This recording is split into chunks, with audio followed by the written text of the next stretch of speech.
যদি কোনো ভক্ত আমাকে নয়নের জল দিয়ে ডাকে, আমি ভগবান যেখানে থাকি না কেন, আমি ভগবান যে আর দূরে থাকতে পারি না, আমি ছুটে যাই আমার সাধুগুরু বৈষ্ণবের বাজারে।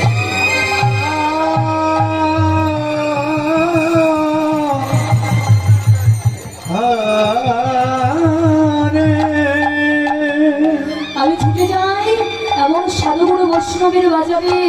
আর শুধু বৈষ্ণবের বাজারে গিয়ে থাকি না, কি করি জানো? যে ভক্ত নয়ন ধারায় বসে বসে কাঁদে, আমি ভগবান ছুটে গিয়ে সেই বিশুদ্ধ বৈষ্ণবের চরণ ধুলি আমার অঙ্গে মাথি। ভগবানকে পেতে হলে টাকা পয়সা বাড়ি গাড়ি ধন সম্পত্তি নয়, ভগবানকে পাওয়ার উপায় হচ্ছে যার কাছে ভক্তি আছে তার কাছে আমার ভগবান চির জনমের মতো বাধা পড়ে আছে। ভক্তিকে মনন্তন করলে ভগবানকে পাওয়া যায়। বাবা ভগবান বলছে, গো যদি কোনো ব্যক্তি অহংকারের মাথা বোঝা নিয়ে বসে থাকে, আমি সেই ভক্তের দিকে জীবনে কখনো কোনোদিন তাকাই না। আর যে ভক্ত কিনা নিজের বলতে জগতের সংসারে কোনো কিছু রাখি না, নিজের বলতে কোনো কিছু ধরে রাখতে পারে না, আমি শুধু এ জন্মে নয় প্রতিটি জন্মের মতো ওই ভক্তের হয়ে যায়। আমি ভগবান জগতের সকলে কিছু সহ্য করতে পারি, কিন্তু ভক্তের অহংকার আরেক হচ্ছে ভক্তের নয়নের অস্ত্র, আমি জীবনে কখনো কোনোদিন শুনতে পারি না। যে ভক্ত আমাকে নয়নে জলে ডাকে, আমি তো তার কাছে বিক্রি হয়ে যাই, তার কাছে আমি কেনা হয়ে যাই। আমি সেই ভক্তের মাতা হই, সেই ভক্তের পিতা হই, সেই ভক্তের ভাই হই, সেই ভক্তের বন্ধু হই। শুধু ডাকার মতো আমায় ডাকতে পারে। তা ভক্তিকে মনন্তন করলে আমার ভগবানকে পাওয়া যায়। রাজা দুর্যোধন, যারে কিনা গাড়ি বাড়ি ধন সম্পত্তি টাকা পয়সার কোনো কিছু অভাব ছিল না, তাই বলি কিন্তু ভগবান তার পাশে ছিল না। কেন? ভগবানে বলেছে যার কাছে অহংকার আমি তার কাছে জীবনে কখনো কোনোদিকে যাই না। সকলে কিছু সহ্য করতে পারি, কিন্তু ভক্তের অহংকার আমি জীবনে কখনো কোনোদিন সহ্য করতে পারি না।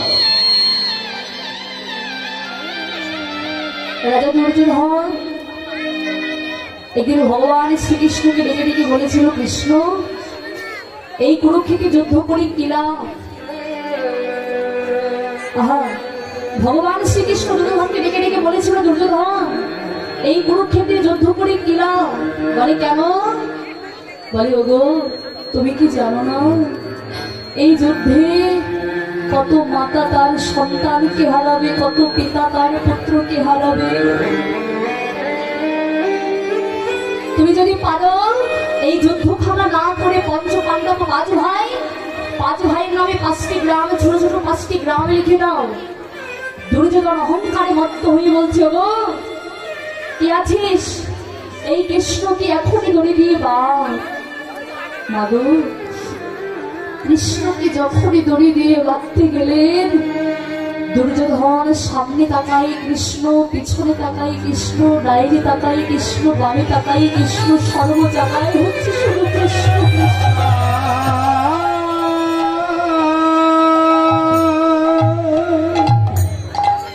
সর্ব জায়গায় হচ্ছে শুধু কৃষ্ণ কৃষ্ণ।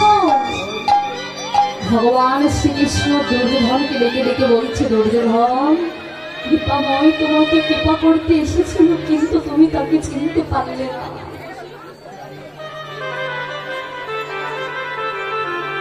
কৃপাময় তোমাকে কৃপা করতে এসেছিল, কিন্তু তুমি তাকে চিনতে পারলে না। আসলে তো বাবা জগতের সংসারে আমরা ভগবানকে দেখে সবাই কিন্তু চিনি কয়জন, ভগবানকে দেখে সবাই কিন্তু চিনি কয়জন? কোনটি? একদিন ভগবান শ্রীকৃষ্ণকে ডেকে ডেকে বলেছিল যে, কৃষ্ণ বাবা আমি তোর চরণে একটি প্রণাম করতে চাই। কৃষ্ণ বলছে, কৃষ্ণা আমি সম্পর্কে তোমার ভাইপো হই, আর তুমি আমার পিসিমা। তুমি পিসিমা হয়ে কিনা তোমার ভাইপোর চরণে প্রণাম করবে কেমন করে? বাবা তুই আমার ভাইপো বলি আমি তোর চরণে প্রণাম করছি না, তাহলে বলে তুই একজন পুরুষ বলি আমি তোর চরণে প্রণাম করছি। কৃষ্ণ বলছে পিসিমা, এই জগতের সংসারে কি শুধু আমি একা পুরুষ? তোমারও পঞ্চ পাণ্ডব অনাদি পুরুষ নয়, এই জগতে কি শুধু আমি একা পুরুষ? বলে বাবারে, ওরা হচ্ছে শুধু পুরুষ আর তুই হলি আদি পুরুষ।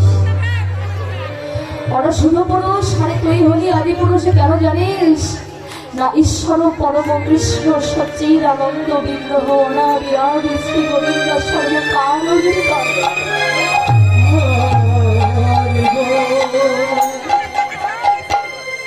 আসলে কৃষ্ণ বাবা, এই জগৎ সংসারে না তোকে দেখে সবাই, কিন্তু কেউ যে তোকে চিনতে পারে না। আর এই পাশে কথা বলে কেমন? আসলে কৃষ্ণ বাবা, এই জগতের সংসারে তোকে দেখে সবাই, কিন্তু চিনে কয়জনাই বল বাবা? বাবা তুই বল, ওই শিশুপালকে তোকে চিনতে পেরেছিল? চিনতে পারেনি। তোর মামা কংস, সেও কিন্তু তোকে চিনতে পারেনি। তোর পিতা নন্দ মহারাজ, সেও কিন্তু তোকে চিনতে পারেনি। কেন জানিস? পিতা নন্দ মহারাজ যদি তোকে চিনত, তবে তার পাদুকা ওই দুটো খুলে কিন্তু নন্দ মহারাজ তোর মাথার উপরে দিতে পারত না বাবা। আচ্ছা বাবা তুই বল, তোর মা যশোমতী কি তোকে চিনতে পেরেছিল? মা যশোমতী যদি তোকে চিনতে পারত, তবে কি ওই নবলক্ষণে ধেনুর রঞ্জনে গিয়ে তোকে গাছে বাঁধত বাবা? বল। আসলে বাবা, জগতে তোকে দেখে সবাই, কিন্তু চিনবার মতো নয়ন যে কেউ তৈরি করতে পারেনি। তোকে দেখে সবাই, কিন্তু চিনবার মতো নয়ন কেউ তৈরি করতে পারেনি বাবা। একমাত্র পেরেছে কারা জানিস? যারা তোকে ভালোবাসার মতো ভালোবাসি, যারা তোকে ভক্তি দিয়ে নয়নের জল দিয়ে যারা তোকে ডাকার মতো ডাকে, তারাই তো তোর সঙ্গ পেয়েছে, তারাই তো তোর বদলে দর্শন করতে পেরেছে। তাই বাবারে, তোর কাছে যাওয়ার মতো আমার কিছু নেই, শুধু একটি মিনতি তোর কাছে আমার। কি জানিস, কত ভাগ্যের পর তোর মতো ভগবানের চরণ আজকে আমি দর্শন করতে পেরেছি।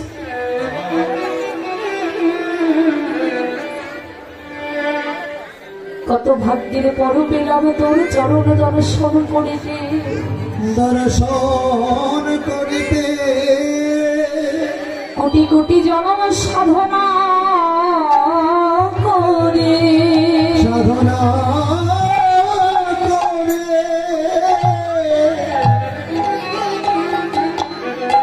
এই কোটি কোটি জনম সাধনা করে যার চরণ পাওয়া যায় না, চরণ পাওয়া যায় না।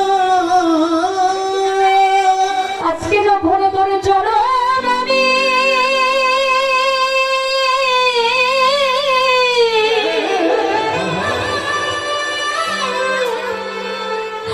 তোর চরণ আমি পেলাম বাবা,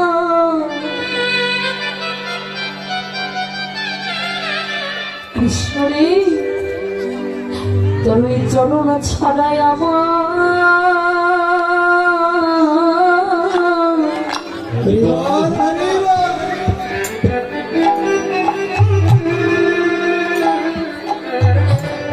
আমায় করি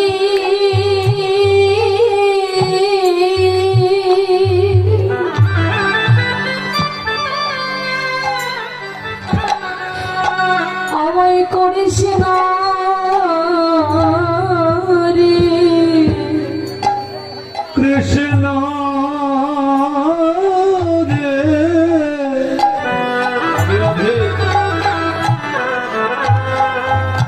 তোর চরণ শরণ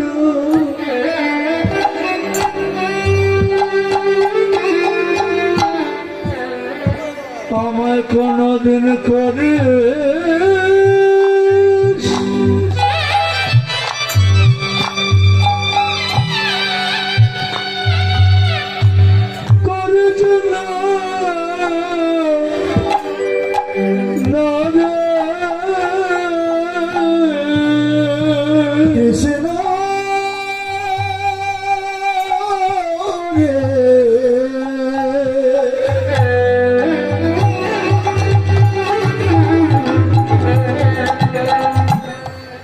তোর চরণ ছাড়া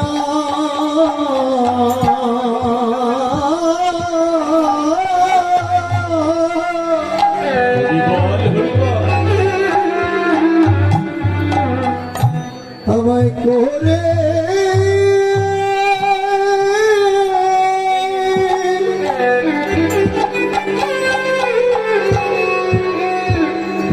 ও তুই করিস না রে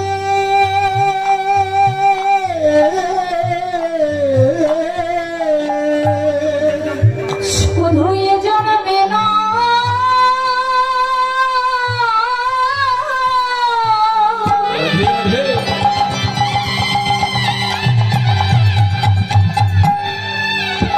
শুধু এ জন্মে না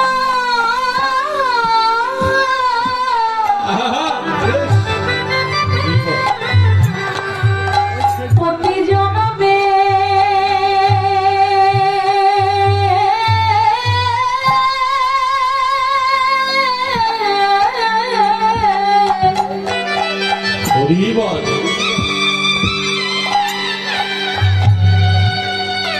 প্রতি জন্মে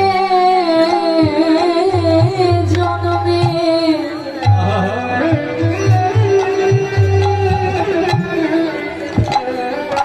তোর চরণ ছাড়া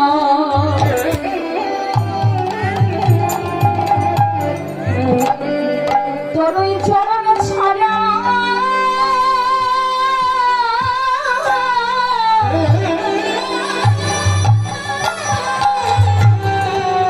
আমায় করিস না রে শুধু এ জানিবে না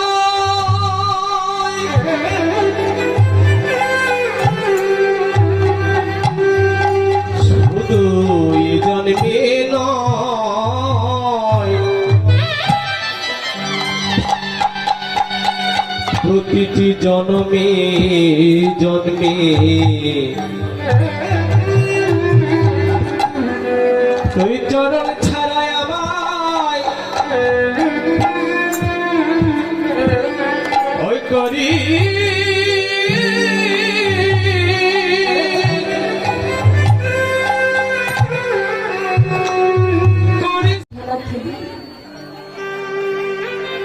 আমরা একটু গৌর হরির সঙ্গে হরি নামের খেলা খেলি, কিন্তু আমার গৌরের সঙ্গে হরি নামের খেলা খেলা তো মুখের কথা নয়।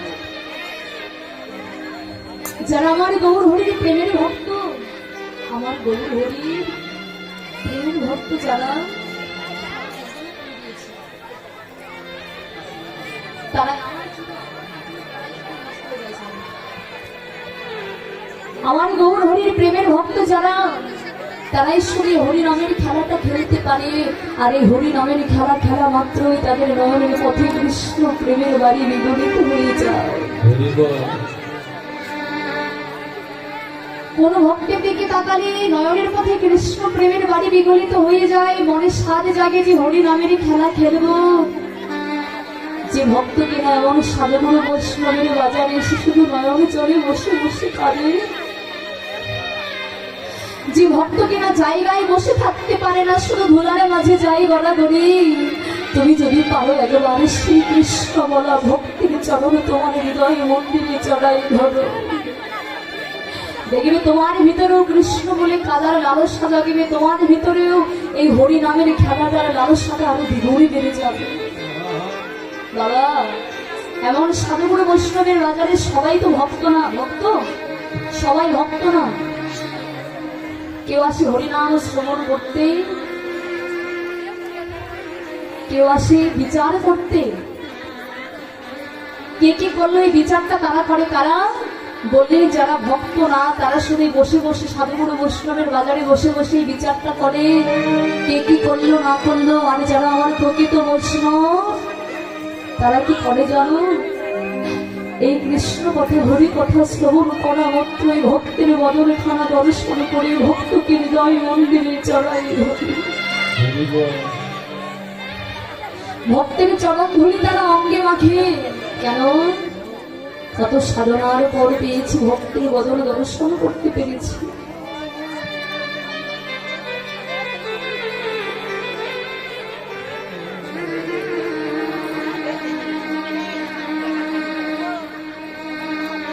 কত সাধনার পরে পেয়েছি এমন সাধুগুরু বৈষ্ণবের চরণ।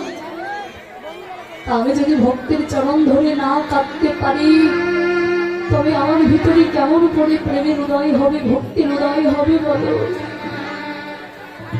আমার ভগবান বলছে, ওগো এই জগতের